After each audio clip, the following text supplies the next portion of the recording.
Oh, still was good, YouTube. Boy, Humble Warrior back with you guys with another video. I know you guys been talking about it on Twitter, YouTube, every other pretty much regional or national platform, stage, whatever.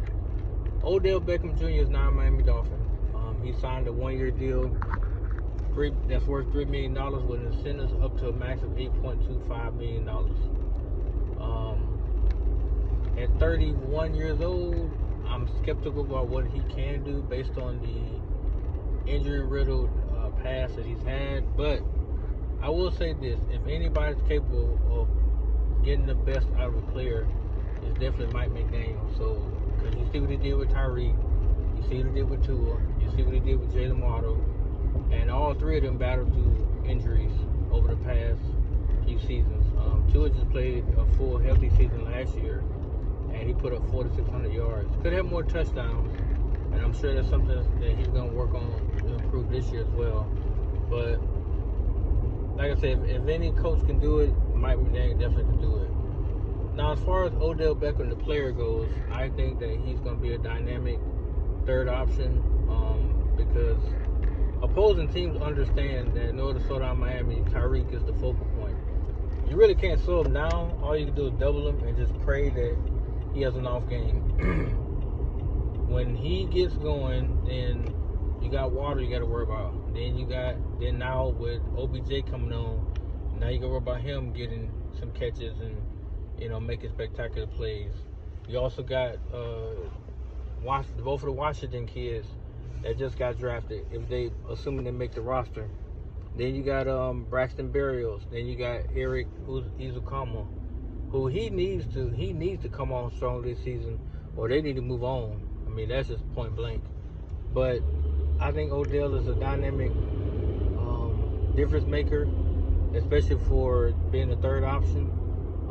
I foresee him putting up close to 1,000 yards. I'm gonna give him 850 yards, and I'll give him 8 touchdowns on the season. I think he'll have 75 catches. I'm gonna be fair and say he'll have 50 to 65 catches. 75 be his max, but realistically we'll put him at 50 to 65 catches for 850 yards and 8 touchdowns. I do think that adding him now provides great depth and experience to that receiving core that was heavily dependent on 2 people, and now that workload should be shared properly, pending that Odell doesn't get injured, then this offense is going to be a lot harder to stop, because you also got A-Chain, Mostert, Jeff Wilson, you got Jono Smith. So you got playmakers all around Tua now. And like I said, with Odell being who he is and the way he has matured as a player, it shows. Because the New York Giants, Odell Beckham, is no longer present. It's not all about him. I mean, he's a Super Bowl champion with the Rams, but it's about going out there chasing that hardware now. It's not all about getting a highlight reel or getting, 10 catches for 200 yards and 3 touchdowns. And let me show you my celebration dance and we still lose. It's about getting victories and getting to that mountaintop, which is the Super Bowl, and hoisting that Lombardi trophy. So I respect the signing. At first, like I said, I didn't really see too much that I liked about it, but the more I think about it, the more valuable he can be with the team and on the offense and in that wide receiver room, because now Waddle has 2 players that have both been Pro Bowl caliber receivers, and they both play a different style. So he'll get all the free knowledge that he wants from both Odell and Tyreek, which will only evolve his game even better. It'll help him run routes even better. And I think he's due for a 1,700 yard season, just about. So if he put up 17, that means Tyreek got at least eclipse 2,000. But we're not gonna go there into numbers or what I expect to happen. I'm happy with the signing. Like I said, I'm just hoping Odell can stay healthy through this training camp, through the preseason. Let's roll into the regular season. Hopefully, he can play all the games and roll into the postseason, helping us get these dubs, racking them up.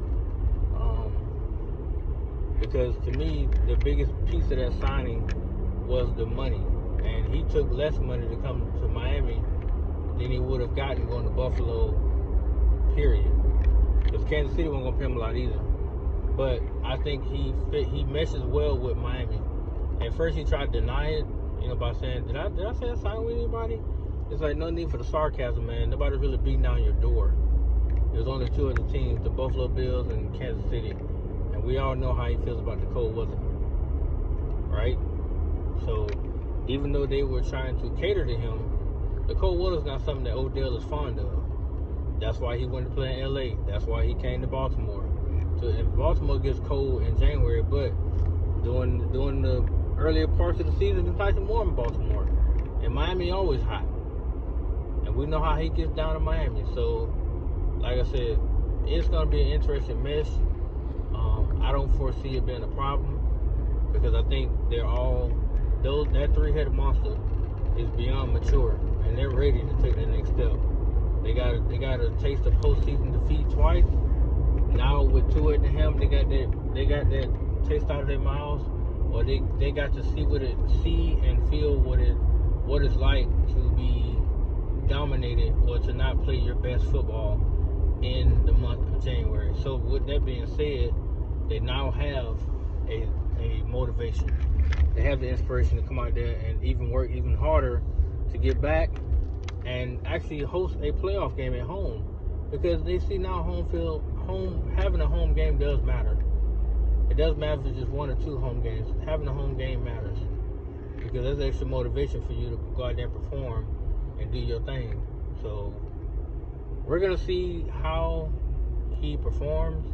I'm gonna watch to see how he interacts with his teammates, how things line up on the sideline, how he preps every week for each game, his post-game conferences, all that stuff. I want to see how all that ties together when it comes to Odell, because he was one of those pieces they wanted to go get based on what he could do to enhance this offense. So I want to see how much better does he make us as a threat in the AFC, and how much more valuable would our team be with him being on the field opposite of Waddle or Hill, because I don't foresee all three of them being in the game all the time, but it would be nice to pick and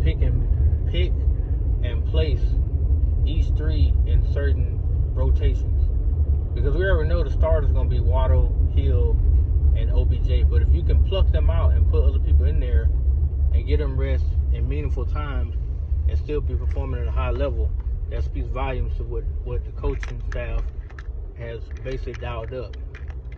So definitely curious to see how this goes, and I'll be keeping a close eye on everything going on. But that's my take, guys. Let me know what you think. Like, comment, subscribe, please, please, please. Continue to support the channel. Every watch helps. Trust me, even if I only get 1 view, it helps, because I'm still fighting to get that 3K. I'm almost there, but I am like, they want to say I'm 97 subscribers short.